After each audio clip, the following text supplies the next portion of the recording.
I don't know. Stylistically, I don't know. Stylistically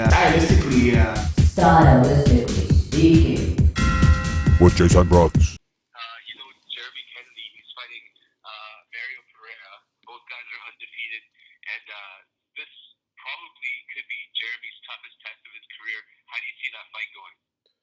Well, I don't know. Jeremy, I've always thought he's been the best fighter in BFL, and now that he's all grown up and, he's not 17, 18 anymore, he's probably starting to grow up a little bit, get more stronger, faster. And you know what? Looking back at his career, he's never really had easy fights. So I honestly never worry about JBC. He's always going to go there. He's going to fight and he's going to do his best. And he's probably going to win.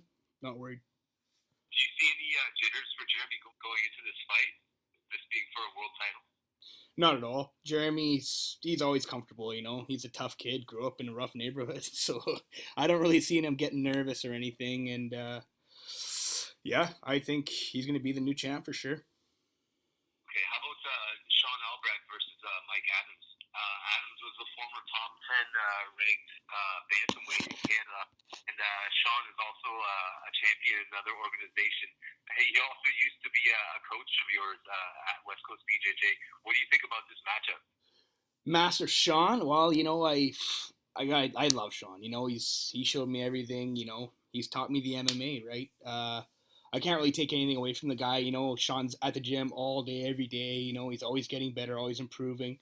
And, this is a tough fight for him. But, Sean will be a little taller, have a little bit of reach advantage. And, Sean's so well-rounded that, Mike Adams he's gonna have a pretty tough fight on his hands. And, Sean, you can't look past Sean. He's had a tough career too. You look at his record, it's very, very legit.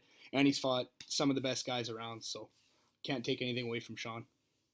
Okay. We also have another West Coast BJJ guy there, Christian Allard. He's fighting a guy from Mamba MMA, Gagan Gill, who's probably one of the top amateur featherweights right now in Canada.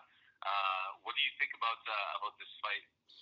Yeah, Gagan, I really like all of Coulter's guys. They're really tough guys, really well-rounded. Like, Coulter trains fighters, man. But, I'd have to give the slight edge to Christian on the ground. He's a very slick grappler. He's really tricky, really flexible. And, he's a fighter. He's game. He's going to come in there. He's going to give Gagan everything he has. And I know the better man that night should win. On the ground, slight edge to Christian. Standing, I'd probably have to give it to Coulter's guys. More matchup, two guys that you're actually very familiar with. One being Michael Brakefield, who's a former training partner of yours. He was a former amateur middleweight champion. He's actually going up against the guy that you fought and beat while you were one of the welterweight champions at the time. Do you have any thoughts on the fight being Reggie versus Michael Brakefield? Well, the thing about Micah is, it depends what Micah shows up. When he shows up and he's on fire, no one can touch him. He's probably one of the best grapplers in Battlefield. He's so tricky, he's so slick, and he's a wicked wrestler. Even last fight, even though he lost, he was taking it to Jared Revel. He landed that huge suplex, but he does have to cut a little bit more weight this time, and Ash doesn't have to cut any weight, so Ash is going to be super fresh going into that fight. Ash has been on a tear lately. It's on the ground, yeah, I'd have to give it to Micah, but standing, I don't know, Ash probably knock him out. Any possibility we would see you get back inside the cage soon? You know what? I might have to do another color commentary, but right now with work and stuff like that, it's my career's kind of put on hold. I got a problem, Trev. I got to tell you, I love making money. I don't know.